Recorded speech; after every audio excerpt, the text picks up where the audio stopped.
Hello, everyone, and welcome to Slash Film Daily for Friday, July 26, 2019. On today's episode, we're going to talk about the latest film and TV news. This is Slash Film Editor-in-Chief Peter Sciretta, and joining me on today's podcast is Slash Film Weekend Editor Brad Oman. Hey, that's me. Senior Writer Ben Pearson. Hey, what's going on? And Writer Chris Evangelista. Hello, folks. Happy Tarantino Friday, everyone. Yes. Go to theaters, see that. On the water cooler episode this week, me and Brad were talking about this Spider-Man popcorn that they offer at AMC. We were discussing what the flavor was. I think, Brad, you said it was just caramel flavored, right? I was told that it was like kettle corn, but with a candy coating. Yeah, and I was told that one of the colors was caramel and one of the colors was vanilla, and I believed this. And it turns out we were both kind of right. We got an email from Ryan Noonan, the director of AMC's corporate communications, and he writes in, Peter, I heard the podcast yesterday and the discussion about the Spider-Man popcorn. I know that sometimes the debate is more fun than actual answer, but I figured I would ask around and get a definite answer. In case you wanted to know, the flavor, both colors, is vanilla kettle corn. So both colors were vanilla and caramel. So that answers that. But Ryan, since I now know you're listening, can you please make your movie theaters better? Whoa. That's mean. No, I'm asking. I said please. I know he. Please, I love going to the movies, Ryan, but every AMC I go to has been a disappointment, and I would like that to change. And if you're out there. I was going to say how cool it is that someone from AMC is listening to this podcast, but I'm not. It is cool. You know what else would be cool? If their theaters were better. Chris. and also, I hope none of those AMC theaters have parking spots for expecting mothers. Yeah, can you get rid of those, Ryan? Chris, that part was a joke, by the way. Do you have any AMC theaters near you that offer AMC Prime? I don't even know what that is. Is that like a steak thing? They offer some prime rib. They bring it out to you. No, I don't know what that is. It's kind of like one of those upcharge theaters, kind of like IMAX or Dolby Cinema. Have you been to Dolby Cinema? We definitely don't have that. We have AMC Dumpster, I believe it's called. There's like. I'm sorry, Ryan. I'm sorry. Yeah, I know. Now I regret bringing this up at all. But no, I'm not saying Ryan is like a bad person. I'm saying I would love it if AMC were better. Like AMC. Ryan was just trying to be a nice guy and reach out and give to put an end to this mystery of the popcorn mystery. Come on, what did I say that was mean? In all honesty, I just called one of the theaters AMC Dumpster. Look, the AMC near me, I was there one day, a rat came out of the wall. I'm not even kidding. Are you serious? Yes. What AMC is this? You need to call this out. It is the AMC Lowe's Cherry Hill. I swear to God, they have rats in the wall. Like an H.P. Lovecraft story. All right, I take it back. I no longer apologize on behalf of anybody. If there are rats crawling around in a theater, yeah, that deserves to be called out. In fairness, it might have been a mouse. It was some sort of rodent. Man, are you sure it wasn't like an interactive, like Willard kind of screening? Yes, it was actually during a screening of Ratatouille, so maybe it was intentional. I got to defend AMC here to play devil's advocate. I have AMC A-List. I know Brad has AMC A-List, and I enjoy going to the movie once a week for the subscription price. And I also enjoy going to these like Dolby and Prime theaters. Chris, Peter, you're also in Los Angeles, though. You're in the city that has the best theaters in the world. Yeah, but Chris, you're saying there really isn't a Dolby Cinema or a Prime theater in any of your AMCs locally? There's definitely not a Prime. I think there might be a Dolby, but there's no way there's a Prime near. Yeah, the closest one to me is like an hour away. Oh, like almost every. See, maybe you're right, Ben. Maybe I'm just like in a bubble because almost every AMC theater around us in LA has like a Dolby and a Prime and an IMAX. So yeah, I mean, when I go home to visit my family in Florida, and if we go to an AMC theater, I mean, it's night and day the difference between the stuff that's out here and the quality of what you get out in Florida. So I don't know. Yeah. It's I think Chris is probably right here. I do want to say though, but if you do get a chance to go to one of those premium experiences, I feel like it's one of the best best theater experiences you can experience at a theater. Like I know I said theater like 3 times there, but I really love AMC Prime and I love Dolby Cinema and Chris. I will say when I go to press screenings in Chicago, it's at an AMC theater and it's one that has a Dolby screen and it's a Prime experience, and it is very, very nice. It's much different from the I believe the AMC classics that are in a lot of the more rural, less populated areas. Okay, I'm sorry about the rat problem, Chris. Me too. I'm also sorry about the rat problem. So wait, what is your movie theater choice if it's not AMC? My living room. I would love to watch everything in my living room. Honestly, I wish they would open a draft house near me, but I just don't think that's ever going to happen for some reason. So that's why I would like AMC to be better, because that's pretty much what I have. That's my only real option. They're the only game in town, and I would like it if they practiced and improved their game. AMC also offers these dine-in theaters. Have any of you been to one of these? There is one in Chicago, but I haven't been to it. Yeah, there's one in Marina Del Rey near us, and there's actually one near where I live, but it's not an actually proper dine-in theater. But it's fantastic. It's almost like the Alamo Drafthouse. So see, Ryan, I'm trying to stick up for the AMC brand here, but the check's in the mail, Peter. Yeah, along with Spider-Man popcorn. Yeah.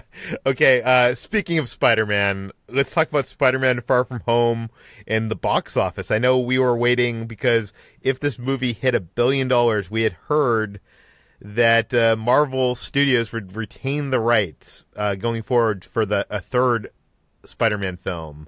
So Ben, how is it doing? Yes, this movie, Spider-Man: Far From Home, has crossed the $1 billion mark at the global box office. So fans can breathe a sigh of relief there. We know that's the third movie in the Spider-Man Home trilogy. I think Brad referred to it on a previous episode of the podcast. Will be another sort of a partnership effort between Marvel Studios and Sony. According to the Hollywood Reporter, the movie passed the $1 billion mark yesterday, and that actually makes it the first solo Spider-Man movie to ever do that. And actually, it's the second highest grossing movie in Sony's entire history, right behind the 2012 James Bond movie Skyfall now. Those are insane numbers. So I guess that ensures that we're going to get a third Spider-Man movie from Marvel Studios at Sony, and that's a good thing. Yes. Okay, let's talk about Disney Plus. The TCAs are going on right now, and that's the Television Critics Association. Basically, a bunch of television critics get in a room, and they have panels. But we have learned a little bit more about Disney Plus. Brad, what do we know? Yes, when Disney Plus arrives, it will also be available as an add-on to Hulu. Disney now owns a majority stake in Hulu, so it makes sense that they would want to sort of create this connectivity. And over on Hulu, there's already several subscription add-ons available anyway. You can get HBO or CBS All Access through Hulu. However, the difference is that if you want those subscriptions through Hulu, then you actually have to subscribe to them through Hulu. So, for example, if you have HBO Go, right, or HBO Now right this very moment, you couldn't log into HBO Now through Hulu. You would have to cancel your HBO Now subscription, which is independent of Hulu, and subscribe to HBO through Hulu. So when Disney Plus comes around, you'll have to decide whether or not you want to subscribe to Disney Plus independently, or if you want to do it through Hulu so that you can access the basically what amounts to an app within Hulu to use it. Wait, do you get a discount for doing that? That's what remains to be seen.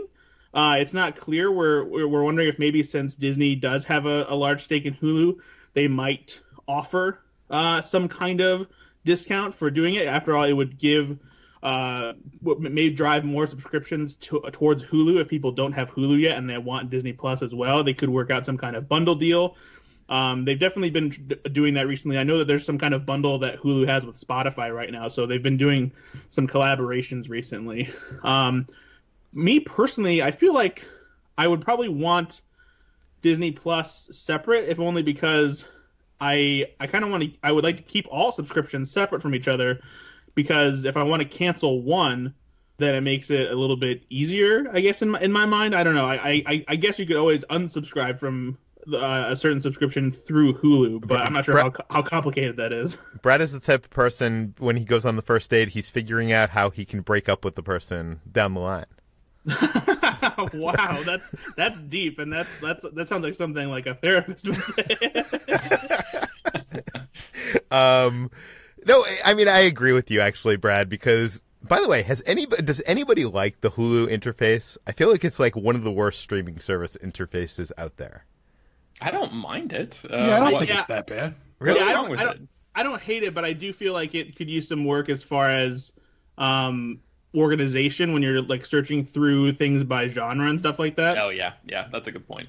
But I just feel like I don't love tiles, but tiles are much better than like a line of text that I scroll through. Well, you can get to a tile page. You just have to scroll through that list first and hit more to see the tiles. Yeah, because everybody wants to get to the optimum way of going through an interface by going through the crappy interface first. Well, maybe you can talk to the head of marketing at Hulu and tell them how much you don't like their popcorn, and then they'll email you. Unfortunately, they're not listening to this podcast, but I would say, like, I'm guessing the Hulu version of Disney Plus will not have the same exact interface as the standalone version. I would like the standalone version. I actually don't know necessarily, because I'm not sure if it works in much the same way where like Apple TV has an app for HBO and stuff like that. If Hulu itself has an app within an app function, I actually don't subscribe to any other services through Hulu, so I don't know how that works. Yeah. Okay. Let's move on to Avengers Endgame. Another deleted scene has hit the web, and this one actually confirms what we suspected. I guess spoilers for Avengers Endgame coming up, but Gamora has survived. Chris, what do we know? So this deleted scene, it comes pretty much at the end of the movie, and it is right after Tony Stark dies, and it shows all the survivors of that big battle like kneeling down to honor him. And honestly, it makes sense that they cut it, because it's just a bit much, and also it's trying to convey the same emotion that the very next scene at the funeral is also conveying, so they really didn't need it. But nestled in the midst of this scene, there is a shot of Gamora, the Gamora of the past, who ended up in the present, because the regular present Gamora is already dead. So the current Gamora, who's still alive, they show her looking at everyone, and then she just walks away. And, in the theatrical cut, we didn't really see what happened to Gamora after the battle. And even though I think most people assumed she's still alive and out there somewhere, some people did think like, oh, maybe she got dusted when Iron Man snapped his Iron Man gauntlet, because, he snapped away all of Thanos's army, and technically she's part of that because she's his daughter. But this definitely proves that no, she's still alive, and she just went off on her own. And I'm guessing I'm guessing Guardians of the Galaxy 3 is going to be about them trying to find her wherever she went.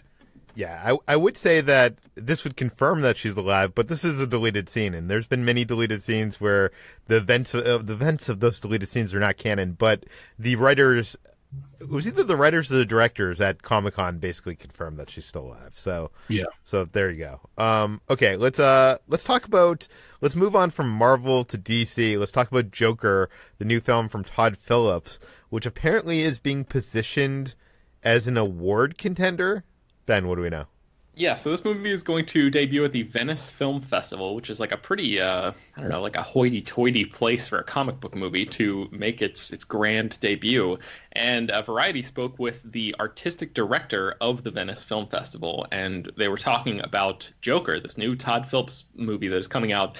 And basically they were saying here. I'll read the quote that from Alberto Barbera, the artistic director of this film festival. He said, "As usual, Warner Brothers wanted to be in a more protected situation, as with Star is Born last year, which launched out of competition. But then director Todd Phillips said, I don't care if I run the risk of not winning. Why shouldn't I go in competition when I know what I've got on our hands?" So basically, the movie was originally sort of pitched as being a part of this film festival, but not launching in competition, not like being judged up against the other contenders, and basically just as like a I don't know, like a gala screening or something like that, just like a special event that's happening sort of on the side of the main competition. But Todd Phillips is so confident in this movie. He knows that he's got something great, and he said, like, let's do it. He's the one who pushed to actually convince Warner Brothers to put this movie in competition at the film festival, which is different than just sort of debuting on the side. This artistic director also went on to say that Warner's was convinced pretty rapidly because it's a really surprising film. It's the most surprising film we've got this year. This one's going straight to the Oscars, even though it's gritty, dark, violent. It has amazing ambition and scope. So that's the extent of his quote there. And yeah, I mean, it sounds like they're definitely positioning this for maybe even like a Best Picture sort of scenario, but certainly, I assume you guys would not be remotely surprised if like Joaquin Phoenix got nominated for Best Actor, because we've seen from the first trailer of Joker that he's certainly turning in another transformative performance here. So it's just so weird to think about Joker as like a big Oscar player, but I guess that's what's going on here. I mean, we thought of The Dark Knight as an Oscar player. It didn't happen. When this movie was first announced, I had heard that this was going for awards. Like, it was that kind of film. And our own Jacob Hall made a big stand on this, didn't he? Yes, unfortunately. He said, I will eat the disgusting food choice of the team's choice on Slash Film Daily if this movie is an actual Oscar contender. And he said that he would drink an entire bottle of ranch soda or worse. So he is he is not buying into the hype here. So wait, does that mean if it gets a single Oscar nomination, he will drink? Okay. I mean, he said Oscar contender. We'll have to ask him what he really means by that. Because Suicide Squad got an Oscar. Right. Yeah, if he really meant like Best Picture contender. I'm guessing. Okay, I'm gonna clarify this for him, but we can ask him. But I would think it would mean like one of the more important awards, like an actor. More important. Now I'm shooting myself. One of the above the line awards. Yeah. Right? If that's what I'm saying. I think, by the way, I don't think there's, like, it isn't unbelievable that Joaquin Phoenix could be nominated for this. Like, Chris, what do you think? You were originally excited for this, and then, for reasons we can't explain, are not as excited for this movie now. Do you think this could be an Oscar contender? I do think it wouldn't be crazy if Joaquin Phoenix got nominated, just because he's a great actor in general, and I'm sure he really did give it his all, but I would be very surprised if it got nominated for Best Picture. But, you never know. Brad, what about you? Do you think Joker has what it takes to get a nomination? It's I don't think it's entirely out of the realm of impossibility. This movie looks like it's a much more grounded and a psychological approach to the comic book genre. I think it's too soon to say for sure, but the Academy has shown to be a little bit more interested in giving comic book movies a fair fight at the awards. Black Panther did really well. Granted, that came, with the whole idea of, being a breakthrough movie in a different way. But with Joaquin Phoenix, in the lead, I feel like this movie stands to have a little bit more of a prestigious profile once award season comes around. Yeah, I guess you've also got like Scorsese as like an executive producer, right? So theoretically, that could lend some legitimacy to it, maybe help out in the awards circles. De Niro's in the movie too, so. Mm-hmm. Yeah, and it might also help that there's nobody in tights in this movie. Do you know what I mean? Like, there's nobody with a cape. As far as we know. As far as we know, yeah, you're right. The Batman could show up in the end scene. We don't know. But I think if Batman does show up in the third act, I do think that will hurt this film's award. I'm not even saying Batman. I'm saying anybody could appear in tights. Oh, yeah, fair enough. Okay, let's move on. We were talking about AMC A-List earlier, and Regal has finally officially announced their service Unlimited. What is this, Brad? Following the trend of AMC Stubs A-List and Alamo Drafthouse subscription service, Regal has come out with their own unlimited movie ticket subscription. It is probably with the exception of Alamo Drafthouse, which is a smaller theater chain by corporate standards. This one by Regal is probably the closest to what MoviePass was, albeit at a slightly higher price tag. So the way Regal Unlimited is going to work is there are 3 different subscription tiers, each of them giving you access to a certain selection of theaters across the country. The lowest tier being one that gives you access to theaters that are in less populated areas, and the highest one giving you access to the kind of theaters you would go to in LA and New York. And then any subscription gives you access to see as many movies as you want to at any showtime, any day of the week, and it's for this monthly fee. Now the catch here, and it's not even really a catch, but if you're going to sign up for Regal Unlimited, you have to agree to sign up for the whole year. You don't have to pay the entire annual fee up front. You can still pay monthly if you want to, but you have to agree to pay for it for an entire year. But like I said, it's and they're probably doing that so that people don't jump on it for like Oscar season or the summer blockbuster season. Yeah, exactly.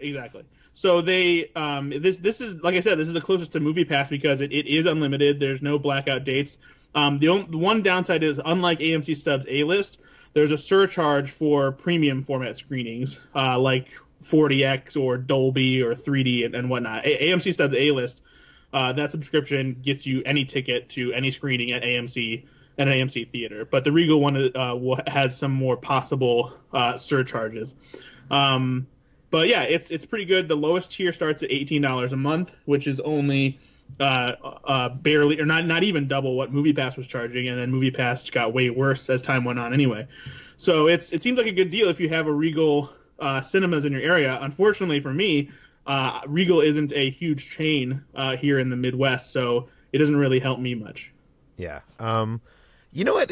I think those premium movie formats actually matter more than you think. Like, I do recall me and Brad making fun of AMC, a year ago on this podcast.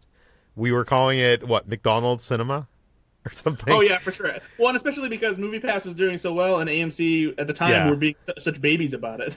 But now that I have AMC A-List, all I see is in these, premium formats, and, maybe my view of AMC is just, so not what AMC actually is, because I'm experiencing things in IMAX, I'm experiencing things in Dolby and Prime, which is just the optimal way of seeing things, even though you have that that pre-show ads that are annoying.